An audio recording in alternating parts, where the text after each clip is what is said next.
Deputy Prime Minister Datuk Sri Ismail Sabri Yaakob says the EMCO imposed on all 34 sub-districts in Selangor will be lifted at midnight tonight.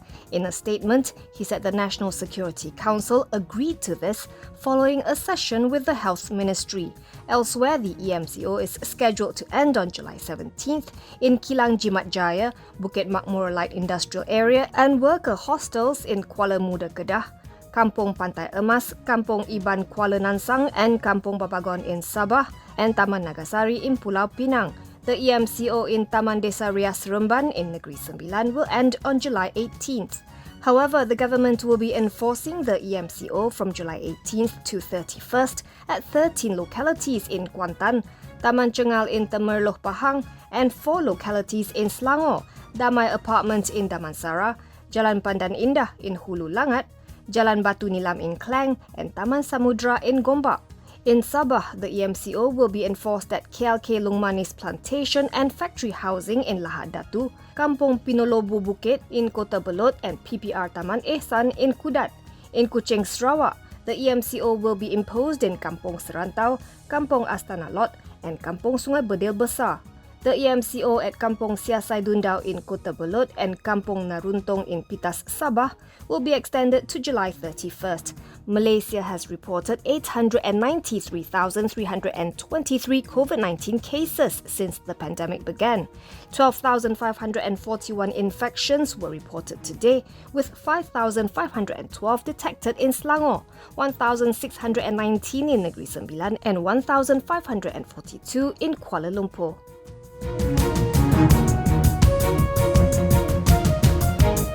Businesses and retailers in Selangor are proposing a vaccination dividend to reward individuals who are partly or fully inoculated against COVID-19.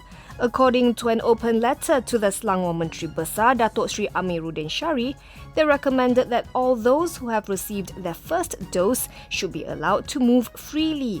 They suggest that these individuals should be allowed to work full-time without being counted in the allowed threshold of those working under rotation. They also suggest that those who are fully vaccinated are allowed to dine in, subject to social distancing, while those with one dose are also allowed to dine in but limited to only 2 persons per table.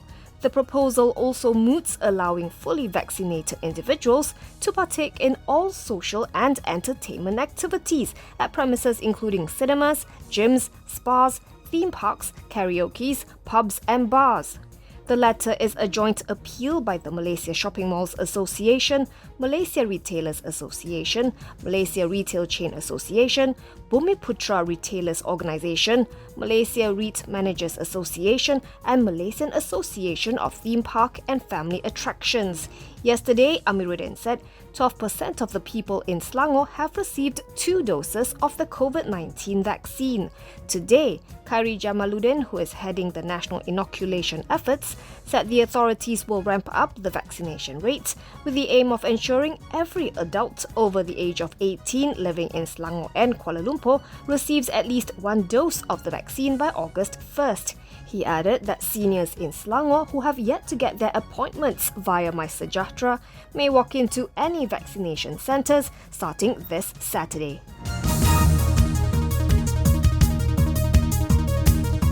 Pharmaniaga's share price fell as much as 15.5 cents or 14.9% to 88.5 cents in morning trade today as investors weighed the impact of Malaysia's decision to stop administering the Sinovac COVID-19 vaccine on the company's outlook. Pharmaniaga is the country's sole distributor of the China-made vaccine. At the close, its shares pared losses to end the day still 13.9% lower at 89.5 cents for a market value of 1.17 billion ringgit.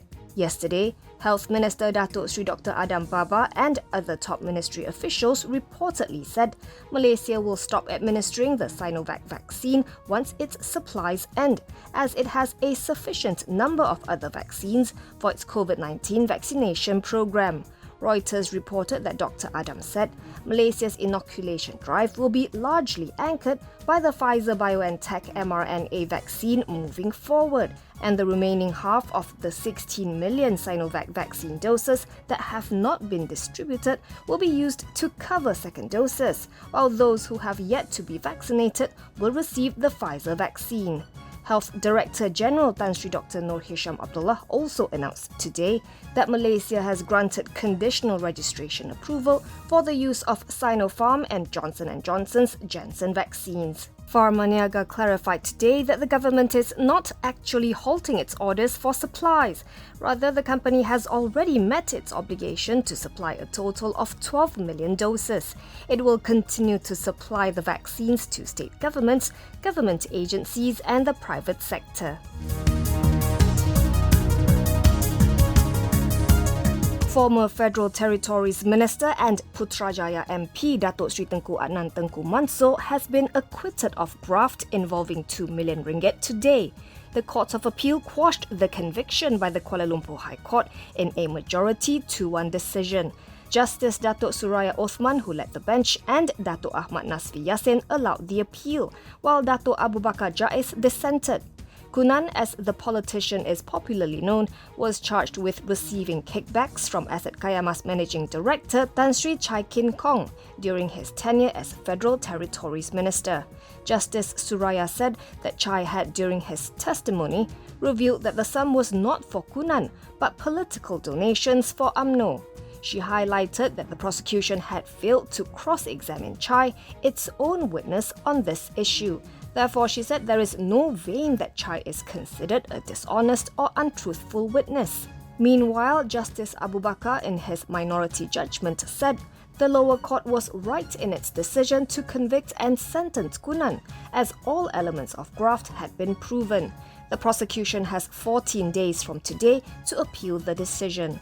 Last December, Ku Nan was granted a discharge not amounting to an acquittal on another corruption charge involving 1 million ringgit after the prosecution said it needed time to look into a complaint by the MACC against one of its witnesses.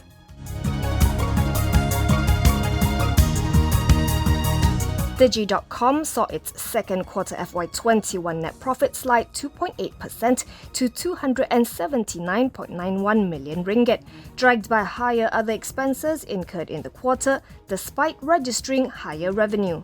Quarterly earnings per share slid to 3.6 sen from 3.7 sen. It declared a dividend of 3.6 sen per share, bringing its payout for the first half to 7 sen per share from 7.9 sen last year. While quarterly net profit trended lower, DiGi pointed out that normalized profit after tax rose 4.4% year-on-year amid top-line improvement, lower depreciation and lower net finance costs. Quarterly revenue rose 11.43% to 1.62 billion ringgit on improvements in its mobile segment and device sales. For its first half, DiGi's cumulative net profit fell 12.1% to 544.74 million ringgit, while revenue rose 5.2% to 3.17 billion ringgit. DiGi said it stepped up its network optimization activities with higher investments year-on-year of 196 million ringgit for network capacity enhancements and new site deployments. It reaffirmed its FY21 guidance of low single-digit decline for service revenue and medium single-digit decline for earnings before interest, taxes, depreciation and amortization. Shares of DiGi traded up 2.66% to 4.25 ringgit at the close, valuing the telco group at 33 billion ringgit.